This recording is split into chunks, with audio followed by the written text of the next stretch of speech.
Hello મિત્રો, આજે આપણે બનાવવાના છીએ મગ દાળના એકદમ ટેસ્ટી અને ક્રિસ્પી ભજીયા, જેને મસાલાવાળી ડુંગળી અને લીંબુ સાથે ખાવાની મજા જ કંઈક અલગ છે। તમે જોઈ શકો છો એકદમ ક્રિસ્પી અને બહારથી ક્રિસ્પી અંદરથી સોફ્ટ એવા ભજીયા ખૂબ જ ટેસ્ટી લાગતા હોય છે। સાંજના સમયે ચા સાથે કે જ્યારે ઘરે કોઈ મહેમાન આવવાના હોય ત્યારે આ રેસીપી જરૂરથી ટ્રાય કરવી છે। અને જો તમે તેને મસાલાવાળી ડુંગળી સાથે ખાઓ તો તેનો ટેસ્ટ કંઈક ઓર જ આવે છે।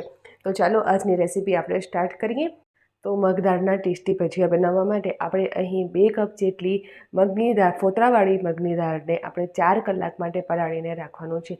સરસ રીતે પાણીથી વોશ કરી અને 3 થી 4 કલાક માટે પલાળીને રાખી દઈએ। પલાળીને રાખી દઈશું ને એટલે એકદમ આવી સોફ્ટ થઈ જશે। તમે જોઈ શકો છો એકદમ સોફ્ટ થઈ ગઈ છે દાળ। તો બસ એવી જ દાળ આપણે જોઈએ છીએ। હવે આપણે તેનું બધું જ પાણી નિતારી અને મિક્સી જારમાં દરદરી વાટી લઈશું। હવે દાળને પીસતા પહેલાં 3 થી 4 ચમચી જેટલી પલાળેલી દાળ અલગથી કાઢી લેવાની છે અને બીજી બધી દાળને આપણે દરદરી વાટી લેવાની છે। આ દાળને આપણે કાઢી અને સાઈડમાં રાખી દઈશું। હવે બાકીની દાળને આપણે તમે જોઈ શકો છો આ રીતે વાટી લીધી છે। એકદમ આપણે પેસ્ટમાં કન્વર્ટ નથી કરવાની, થોડી અધકચરી રહી એ રીતે જ દાળને વાટી લેવાની છે। હવે આપણે તેમાં નાખીશું ડુંગળી। તો 1 મોટી સમારેલી ડુંગળી એડ કરી દઈએ। તેની સાથે જ આદુ, લસણ અને મરચાંની પેસ્ટ, થોડાક તીખા એવા ચટપટા ભજીયા બનાવવાના છે તો તીખા મરચાંની પેસ્ટ આપણે એડ કરીશું। અને લીલા ધાણા, ખૂબ સરસ ફ્લેવર આવે છે લીલા ધાણાથી, તો લીલા ધાણા એડ કરી દેવાના। હવે સ્વાદ મુજબનું મીઠું એડ કરી દઈશું અને તેની સાથે જ આપણે એડ કરવાનું છે અડધી ચમચી જેટલું આમચૂર પાવડર। ખૂબ જ સરસ ટેસ્ટ આવે છે આમચૂર પાવડરથી। અને થોડુંક આપણે હળદરનો પાવડર નાખી દઈશું અને તેની સાથે જ આપણે જે દાળ રાખી હતી સાઈડમાં એ આખી દાળ પણ ઉમેરી દેવાની। હવે આ બધું જ મિશ્રણ આપણે હાથેથી સરસ રીતે મિક્સ કરી લેવાનું છે।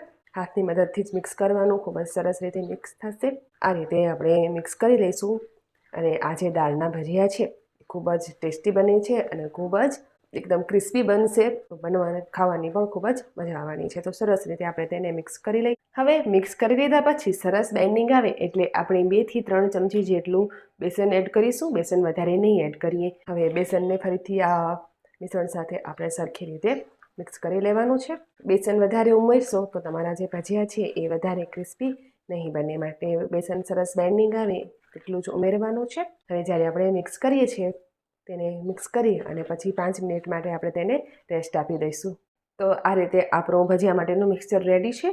5 મિનિટનું રેસ્ટ આપી દઈએ અને ત્યાર પછી આપણે તેને ફ્રાય કરી લેવાના છે। 5 મિનિટનો રેસ્ટ આપ્યા પછી હાથને આપણે થોડું પાણીવાળું કરી લઈશું અને આ રીતે તમે જોઈ શકો છો એકદમ સરસ રીતે ભજીયા જેવો શેપ આપી દઈએ। અને અહીં તેલને ગરમ કરવા મૂક્યું છે એટલે મીડિયમ ફ્લેમ પર ફ્રાય કરી લઈએ। હવે આપણે ભજીયાને ફ્રાય કરી લઈશું। ગેસની ફ્લેમ આપણે એકદમથી મીડિયમ રાખી છે, એકદમ સ્લો નહીં રાખવાની અને એકદમ હાઈ નહીં રાખવાની। મીડિયમ ફ્લેમ ઉપર આપણે આ રીતે બધા જ ભજીયાને ફ્રાય કરી લેવાના છે। હાથને પાણીવાળું કરશો એટલે સરસ આવો ગોળ શેપ આવી જશે। એકસાથે જેટલા ભજીયા આવે એ બધા જ આપણે કઢાઈમાં લઈ અને ફ્રાય કરી લેવાના છે। આ રીતે આપણે બધા જ ભજીયા નાખી અને બંને સાઈડથી એકદમ ગોલ્ડન બ્રાઉન થાય ત્યાં સુધી ફ્રાય કરી લઈશું। હવે આ રીતે તમે જોઈ શકો છો ભજીયા એકદમ બ્રાઉન કલરના થાય ત્યાં સુધી આપણે તેને ફ્રાય કરી લેવાના છે। જે ડુંગળી આપણે નાખી હતી એકદમ બ્રાઉન કલરની થઈ ગઈ છે। તો બસ હવે આપણે આવા જ ભજીયા જોઈએ છે। તો આવી જ રીતે આપણે બધા જ ભજીયાને ફ્રાય કરી લેવાના છે અને પ્લેટમાં લઈ લઈશું।